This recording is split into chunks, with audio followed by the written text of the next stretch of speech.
Hey investor friends, I'm Michelle Markey, and today we're going to dive into Charlie Munger's simple 4-step investing checklist, where I'll share examples and explanations from the greatest of all time investors, Warren Buffett and Charlie Munger. And if you apply these methods consistently, you're not only going to be a better investor, but you're bound to become wealthy. So if that sounds great to you, be sure to smash that like button and subscribe, because I greatly appreciate it. And you might not even have to go to MBA school if you carefully listen to Berkshire Hathaway's vice chairman in the following. We have to deal in things that we're capable of understanding. And then once we're over that filter, we have to have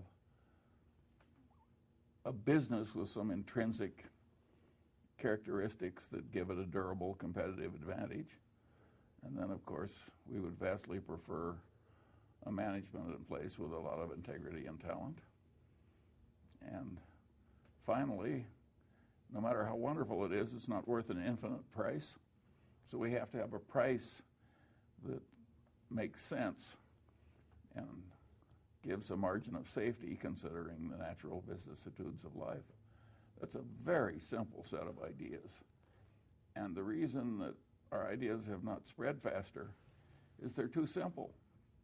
The professional classes can't justify their existence if that's all they have to say. I mean, it's all so obvious and so simple. What would they have to do with the rest of the semester? So did you fall asleep, or did you catch all of Charlie Munger's simple and obvious 4 investing principles, where he also threw shade on Wall Street and finance professors for often making investing more complicated and confusing than it has to be? And allow me to repeat Charlie Munger's investing steps, because repetition often helps us to better adopt and apply these investing steps, where businesses must have the following for us. And they are that, number 1, that they have meaning where we are capable of understanding it. Number 2, that they have a moat with intrinsic characteristics that give it a durable competitive advantage. Number 3, that they have management with integrity and talent. And number 4, margin of safety, where we buy at a price that makes sense and gives a margin of safety or a discount to what we believe the intrinsic value of the business is. And for meaning, this is where we make sure we do our homework and thoroughly research a company that we believe is within our circle of competence of understanding. So much so that if we can understand a business, we have that much conviction in its ability to prosper and profit, so much so that we don't have to look at the stock price for 10 years and we know the business will do well. And one example is Starbucks, where I believe I understand their business model of selling coffee, tea, and food, and I believe that they'll continue doing well in the future. So it's not complicated for me to understand. And also, Charlie Munger explains what you also should think about businesses with being capable of understanding them as follows. How worried are you by the declines in the share price of Berkshire Hathaway, the difficulties the company's in?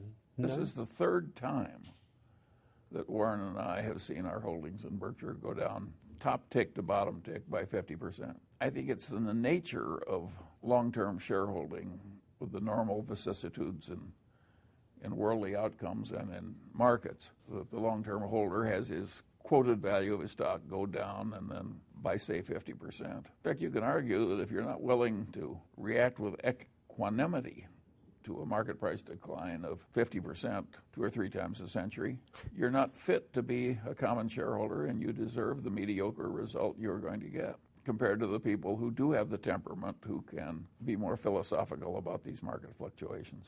And so, as Charlie explained, in the aftermath of the Great Recession in 2009, if you have the right investing temperament and also true conviction in businesses that you're investing in, then you're not fazed by a 50% drop in the stock price. And if anything, that might give you a margin of safety price at which to buy more of the wonderful business at. So that's what Charlie was talking about with regard to Berkshire Hathaway's stock price going down. And hopefully both Charlie and Buffett bought more of Berkshire back then, because if it ever goes on sale, that might also be a wonderful time at which to buy more Berkshire Hathaway stock. And then when it comes to moats, you can think of this as the water surrounding a castle, where it can help it fend off people who are trying to invade the castle. And in a similar way, this is the strengths that a business has so that it can fend off its competitors who are trying to take away market share from it. And so there are several types of moats, and while not all businesses have moats,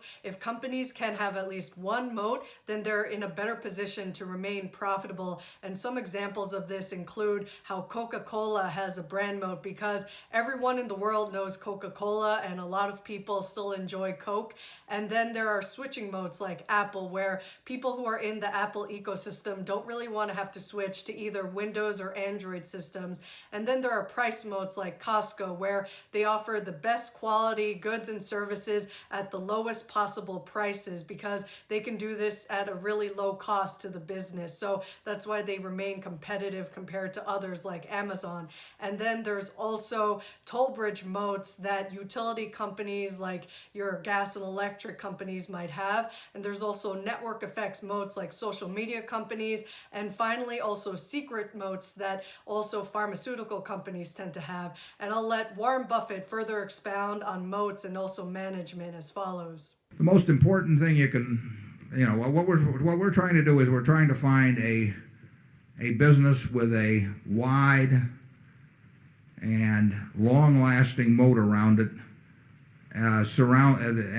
protecting a terrific economic castle with an honest lord in charge of the castle. And in essence, that's what business is all about. I mean, you may want to be the lord of the castle yourself, in which case you don't worry about that last factor. But what we're trying to find is a business that, for one reason or another, it can be because it's the low-cost producer in some area.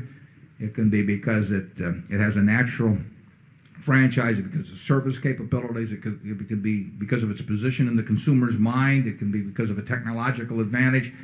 And as Buffett said in this 1995 annual meeting clip, Tesla is another company that meets Buffett's description of moats because it has a position in consumers' minds and it has tech advantages. And there are a few more things we should keep in mind when we're considering putting investing dollars into businesses, as Buffett and Munger said the following. Any kind of reason at all that it has this moat around it. And then what we have to decide is all moats are subject to attack in a capitalistic system. So everybody is going to try, if you've got a big castle in there, people are going to be trying to figure out how to get to it. And what we have to decide, and most moats aren't worth a damn in capitalism. I mean, that's the nature of it, and it's a constructive thing that that's the case. But we are trying to figure out why is that castle still standing? And what's going to keep it standing or cause it not to be standing 5, 10, 20 years from now? What are the key factors, and how permanent are they? How much do they depend on the genius of the lord in the castle? And then if we feel good about the moat, then we try to figure out whether the lord is going to try and take it all for himself, or whether he's likely to do something stupid with the proceeds, etc. But that's the way we look at businesses. And, Charlie, you want to add anything? Well, I think he wants it translated into the ordinary terms of economics. The honest lord is low agency costs. That's the word in economics. And the microeconomic business advantages are, by and large, advantages of scale. Scale of market dominance, which can be a retailer that just has huge advantages in terms of buying cheaper and enjoying higher sales per square foot. So by and large, you're talking economies of scale. You can have scale of intelligence. In other words, you can have a lord with enough extra intelligence that he has a big advantage. So by and large, you're talking scale advantages and low agency costs. Yeah, to some extent, Charlie and I try and distinguish between businesses where you have to have been smart once and businesses where you have to stay smart. I mean, retailing is a good case of a business where you have to stay smart. You are under attack all of the time.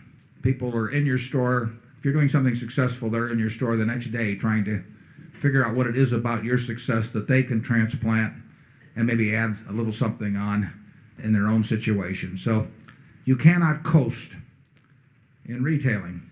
There are other businesses where you only have to be smart once, at least for a very long time. There was once a Southern publisher who was doing very well with his newspaper, and someone asked him the secret of his success, and he said, monopoly and nepotism. And I mean, he wasn't so dumb. I mean, he didn't have any illusions about himself. And if you had a big network of television affiliate station 30 years ago, there's still a major difference between good management and bad management. I mean, a major difference. But you could be a terrible manager and make a fortune, basically, because the one decision to own the network TV affiliate overcame almost any deficiency that existed from that point forward. And that would not be true if you were the first one to come up with some concept in retailing or something of the sort. I mean, you would have to be out there defending it every day. Ideally, you want terrific management at a terrific business, and that's what we look for. But as we pointed out in the past, if you have to choose between the two, get a terrific business.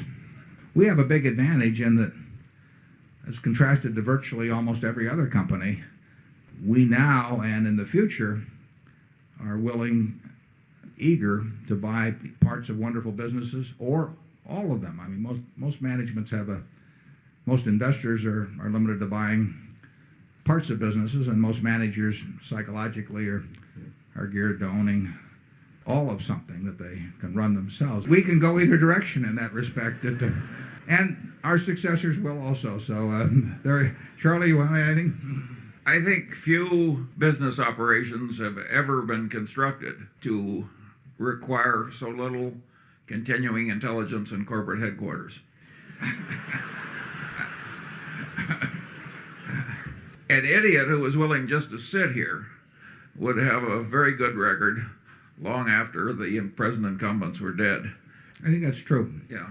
I think it would be a little better if Warren would keep alive in terms of allocating the new capital. I don't think we'll easily replace Warren, but we don't have to keep getting rich at the same rate we have in the past. So like Charlie said, an idiot could successfully run Berkshire Hathaway, and Buffett echoed similar sentiments in 2008 when he said that you want to buy a business that's doing so well, an idiot could run it because sooner or later one will. And so this means that you want to have a business that has such a good moat, anyone could run it, no brains are required. And one example of this is Coca-Cola, and Charlie further expounded on how they got such a great margin of safety deal on it in saying the following. Well, at the time we bought it, it was succeeding mightily on multiple fronts, and it was cheap in relation to what was plainly going to happen. That was a valuable insight. There are times when even a company as big as Coca-Cola is too cheaply priced by the market, considering what it's going to do for the shareholder. And there are times when we can figure that out, and there are times when we can't. And the times when we can figure it out, we tend to go in heavily. For many, many months, we were buying as much Coca-Cola as we could buy, roughly a third of the volume trading, every day for months. So we were very aggressive in buying into Coca-Cola. We have the mindset of the person that's buying the whole business at the price you would realize by multiplying the price we're paying by share by the number of outstanding shares. And we want the price for the whole business so calculated to look very attractive. So we like buying individual shares at a price that's lower than we think a rational person would pay if he could buy the whole business. Charlie's wisdom really drives home the point where if you want to separate yourself from the herd and have much better investing results than a lot of other people, then you need to think of yourself as a business owner of an entire company, even if you're only buying a few shares.